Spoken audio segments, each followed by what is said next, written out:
சென்னை மெரினா கடற்கரை அருகே சாலை மறியலில் ஈடுபட்ட தமிழ்நாடு மின்சார வாரிய ஊழியர்கள் மற்றும் ஒப்பந்த தொழிலாளர்கள் முன்னேற்ற சங்கத்தினரை காவல்துறையினர் குண்டுகட்டாக கைது செய்து அழைத்து சென்றனர். இது தொடர்பான கூடுதல் விவரங்களை வழங்குவதற்காக நமது செய்தியாளர் ரஃபீக் இணைப்பில் உள்ளார். ரஃபீக், அங்கு போராட்டக்காரர்களின் பிரதான கோரிக்கை என்னவாக இருக்கிறது? விவரங்களை சொல்லுங்க. சென்னை மெரினா கடற்கரை கலைஞர் சமாதி அருகே இருக்கக்கூடிய சாலையில் தமிழ்நாடு மின்சார வாரிய ஊழியர்கள் மற்றும் ஒப்பந்த தொழிலாளர்கள் முன்னேற்ற சங்கத்தினர் சாலை சார்பில் சாலை மறியலில் ஈடுபட்டு வருகின்றனர். தற்காலிக மின்சார ஊழியர்கள் இன்றுடன் 4வது நாளாக இந்த போராட்டம் தீவிரமடைந்து வருகிறது. தற்போது தங்களுக்கான கோரிக்கைகளாக பணி நிரந்தரம் செய்யக்கோரி தமிழக அரசுக்கு நீண்ட நாள் கோரிக்கைகளை வலியுறுத்தி வருகின்றனர். சிலர் குவிக்கப்பட்ட போலீசார்கள் எச்சரிக்கை விடுத்தும் மின்சார தற்காலிக ஊழியர்கள் சாலை மறியலில் கைவிடாததால் போலீசார்கள் அவர்களை குண்டுகட்டாக கைது செய்து வருகின்றனர். மேலும் போலீசார்கள் கைது செய்த மின்சார தற்காலிக ஊழியர்களை சமூக கூடத்தில் அனுப்பி வைப்பதற்காக போலீசார் வாகனத்தில் அனுப்பி சென்று வரக்கூடிய காட்சியை பார்க்க முடிகிறது. மேலும் தற்போது இருக்கக்கூடிய 500க்கும் மேற்பட்ட மின்சார தற்காலிக ஊழியர்களை ஒரு சிலர் மயங்க நிலை விடுவதற்கு முன்பாகவே இருக்கக்கூடிய தற்காலிக இருக்கக்கூடிய 108 அம்சங்கள் மூலமாகவும் அவர்களை கையாளக்கூடிய மருத்துவர்களும் முன்கூட்டியே ஏற்பாடுகள் செய்து உள்ளனர். மேலும் தற்போது இருக்கக்கூடிய தங்களுக்கான பிரதான கோரிக்கைகளாக விடுபட்ட ஒப்பந்த தொழிலாளர் ஊழியர்களின் அடையாளம் கண்டு களப்பணியாளர்களாக பணி நிரந்தரம் செய்ய வேண்டும். மேலும் மின்சார வாரிய ஒப்பந்த ஊழியர்கள் நீதிமன்றம் வழக்கில் வெற்றி பெற்று பணி ஆணை வைத்திருக்கும் 6788 நபர்களுக்கு நிலுவைத் தொகையுடன் மற்றும் வழக்கு பொறுத்த அனைவருக்கும் பணி ஆணை வழங்கிட வேண்டும். 3வது கோரிக்கைகளாக மின்சார வாரியத்தால் உருவாக்கப்பட்ட கேட்டு ஒப்பந்தத்தில் பணிபுரியும் ஒப்பந்த ஊழியர்களுக்கு பணி நிரந்தரம் வழங்க வேண்டும். 4வது கோரிக்கைகளாக வடசென்னை எண்ணூர் மேட்டூர் தூத்துக்குடி அனல் மின் உற்பத்தி மற்றும் நெர்மின் உற்பத்தி நிலைய ஒப்பந்த ஊழியர்களுக்கு பணி நிரந்தரம் வழங்கிட வேண்டும். 5வது கோரிக்கைகளாக பகுதி நேர ஒப்பந்த ஊழியர்களுக்கு பணி நிரந்தரம் வழங்கிட வேண்டும்.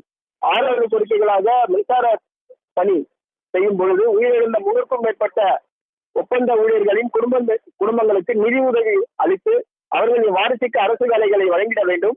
7வது கோரிக்கைகளாக மின்வாரியத்தில் கேட்டு ஒப்பந்ததாரர்கள் மின் பணியை முடித்துக் கொடுத்தும் அவர்களுக்கு பல ஆண்டுகளாக வர வேண்டிய பில் தொகை வாரிய வழங்கவில்லை, அவர்களுக்கு உடனே பில் தொகை வழங்கிட வேண்டும் என்றும்.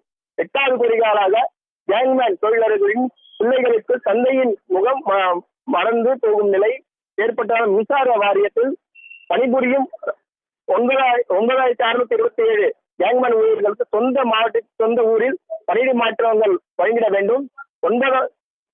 மேலும் ஓவர்சீஸ் மேன் பவர் கார்பரேஷன் தனியார் ஒப்பந்தத்தில் அனைத்து பிரிவு பொறியாளர்கள் இந்த ஒப்பந்தத்தில் பணியமைத்த அதிகாரிகளின் துணையுடன் அனுபவம் இல்லாதவர்களிடம் 50,000 முதல் 1,00,000 வரை பணத்தை வாங்கிக் கொண்டு மோசடி ஈடுபட்டு வருவதாகவும் பணியில் வைக்கப்பட்டுள்ளதாகவும் அதிகாரிகள் உறவினர்கள் மற்றும் அவர்களின் வேண்டப்பட்ட நபர்களை பணி அமர்த்தி வைத்து வருவதாகவும் குற்றம் சாட்டி வைத்து வருகின்றனர். இதை வன்மையாக கண்டிக்கத்தக்கது என்பதும் ஓவர்சீஸ் மேன் பவர் கார்பரேஷன் தொழிலாளர்களுக்கு எதிரான அனைத்து உடனே ரத்து செய்யப்பட வேண்டும் என்பதும் ஆகிய அந்த கோரிக்கைகள் இருக்கக்கூடிய அனைத்து கோரிக்கைகளும் தமிழக அரசு செவிசாய்த்து உடனே நடவடிக்கை மேற்கொள்ள வேண்டும். மேலும் தற்போது ஒவ்வொரு முறையும் ஒவ்வொரு நாளாக இருக்கக்கூடிய கடற்கரையில் இறங்கி தொடர்ச்சி 100 முறையில் போராட்டத்தில் ஈடுபட்டன. அதன் பிறகு சென்னை அண்ணா சாலையில் இருக்கக்கூடிய மின்சார தலைமை அலுவலகத்தால் இருக்கக்கூடிய தலைமை அலுவலகம் எதிரே கூவமாற்றில் நேற்று கூவத்தில் இறங்கி மறியலில் ஈடுபட்டதும், மேலும் நேற்று தேர்தல் ஆணையமான இருக்கக்கூடிய கோயம்பேடு இருக்கக்கூடிய தமிழ்நாடு தேர்தல் ஆணையத்தில் இருக்கக்கூடிய சாலை மறியலில் ஈடுபட்டதும், இன்று இருக்கக்கூடிய சென்னை மெரினா கடற்கரையில் இருக்கக்கூடிய கலைஞர் சமாதியில் தங்களுடைய மனுவை கொடுத்து மனுவை உடனடியாக தங்களுடைய பிள்ளைகளான இருக்கக்கூடிய திமுக ஸ்டாலின் அவர்கள் தமிழ்நாடு முதலமைச்சர் அவர்கள் தங்களுடைய கோரிக்கைகளை நிறைவேற்றப்பட வேண்டும் என சபதம் எடுத்ததாகவும், மேலும் தங்களுக்கான கோரிக்கைகளை உடனே நிறைவேற்றப்பட வேண்டும் என்பதை குறித்து தொடர்ச்சியான போராட்டத்தில் ஈடுபட்டும் இல்லாமல் சாலை மறியலில் ஈடுபட்டதும் உடனே இருக்கக்கூடிய 1500க்கும் மேற்பட்ட இருக்கக்கூடிய ஊழியர்களை போலீசார்கள் கைது நடவடிக்கைகள் மேற்கொள்ள காட்சி பார்க்க முடிகிறது. தற்போது அரசு பேருந்துகளிலும் மற்றும் போலீசார் வாகனங்களும் அழைத்து சென்று அவர்களுக்கான சமூக கூடத்தில் அடைத்து வைக்கிறது நடவடிக்கை மேற்கொண்டு வருகின்றன.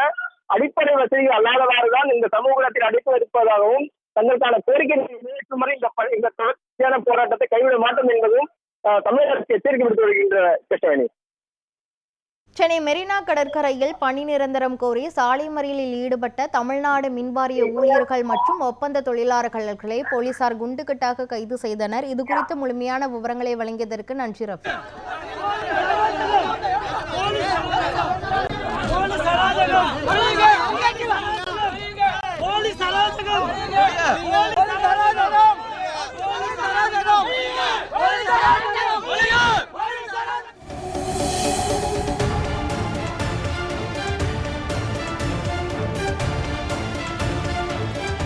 சென்னை மெரினா கடற்கரை அருகே சாலை மறியல் போராட்டத்தில் ஈடுபட்ட கிராம உதவியாளர்களை காவல்துறையினர் கைது செய்தனர்.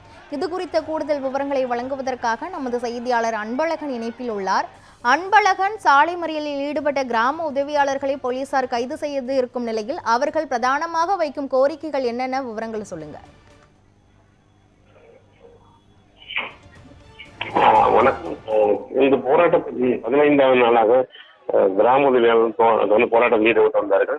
இந்த சூழலில் மெரினா கடற்கரை நோக்கி திடீரென கிளம்பிய அவர்கள் சாலை மறியலில் ஈடுபட்டார்கள். உடனே காவல்துறையினர் கைது செய்யும் பணிகள் இந்த காட்சியை நாம் பார்த்துட்டு இருக்கோம். குறிப்பாக தொடர்ந்து அவர்கள் காலமுறை ஊதிய வேண்டும் என்று தொடர் போராட்டத்தில் ஈடுபட்ட இந்த சூழல்ல அதிகாரிகள் யாருமே கண்டுகொள்ளவில்லை என்று சட்டசபையினுடைய இறுதி நாள் என்பதால் அவர்களுக்கு ஏதாவது தீர்வு வரும் என்ற இந்த சூழல்ல அதை பற்றி எதுவுமே தகவல் வராததால் அவர்கள் உடனடியாகவே வெளிநகரத்திலிருந்து அருகில் இருந்த கலைஞர் சமாதிக்கு அருகில் அந்த சாலை மறியலில் ஈடுபட்டார்கள். ஏற்கனவே மெரினா கடற்கரையை பொறுத்தவரை அங்கு கூட்டம் கூடுவதற்காக தடை செய்யப்பட்ட பகுதி. ஏற்கனவே இவர்கள் சென்ற வாரம் சாலை மறியலில் ஈடுபட்ட போது உடனே அழைத்து பேசி தீர்வு வரும் என்று கூறியிருந்தார்கள். ஆனால் அதற்கு பிறகு இவர்கள் அமைதியான முறையில் வெளிநகரத்தில் உட்புறம் அலுவலகம் அவங்களுடைய அந்த இடத்துல போராட்டத்தில் ஈடுபட்டு வந்தாங்க.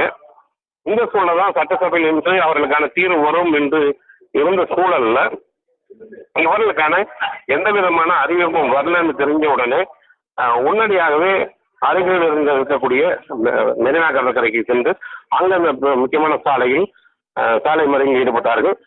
தொடர்ந்து காவல்துறையினர் அவர்களை கைது செய்து அழைத்து சென்றுள்ளார்கள். இவர்களை பொறுத்தவரை அவர்களுக்கான காலமுறை ஊதியம் வழங்க வேண்டும். இல்லை ஏன்னா கிராம உதவியாளர் பணி என்பது மிக முக்கியமான பணி. தேர்தல் நேரத்தில் இவர்கள் தான் ஒரு கிராமப்புறத்தில் அனைத்து விதமான தகவல்களையும் சேகரித்து அரசாங்கத்திற்கு வழங்கக்கூடியவர்கள் இவர்கள். கிராம நிர்வாக அலுவலர்களுக்கு உதவியாக இருப்பார்கள். அதே போல சட்டம் ஒழுங்கு பிரச்சனையாக இருந்தாலும் சரி, எந்த பிரச்சனையாக இருந்தாலும் சரி, இறப்பு என எந்த தகவல்களாக இருந்தாலும் சரி, இவர்கள் பணி என்பது மிக மிக முக்கியமான பணி. அந்த பணியில் ஈடுபட்டு வரும் தங்களை அரசு கவனிக்கவில்லை என்று தொடர் போராட்டத்தில் ஈடுபட்டு வந்தார்கள். இந்த சூழல்ல தான் தற்பொழுது சாலை மறியல் அந்த சட்டசபை முடியும் பொழுது எதுவுமே தங்களுக்கு எதுவுமே நியாயம் கிடைக்கவில்லை என்று கூறி திடீரென்ற சாலை மறியலில் ஈடுபட்டார்கள். தற்போது அவர்களை காவல்துறையினர் கைது செய்துள்ளார்கள். சென்னை மெரினா கடற்கரையில் காலமுறை ஊதியம் வழங்க வேண்டும் உள்ளிட்ட கோரிக்கைகளை வலியுறுத்தி கிராம உதவியாளர்கள் சாலை மறியல் போராட்டத்தில் ஈடுபட்டனர். இதுகுறித்த முழுமையான விவரங்களை வழங்கியதற்கு நன்றி அன்பழகன்.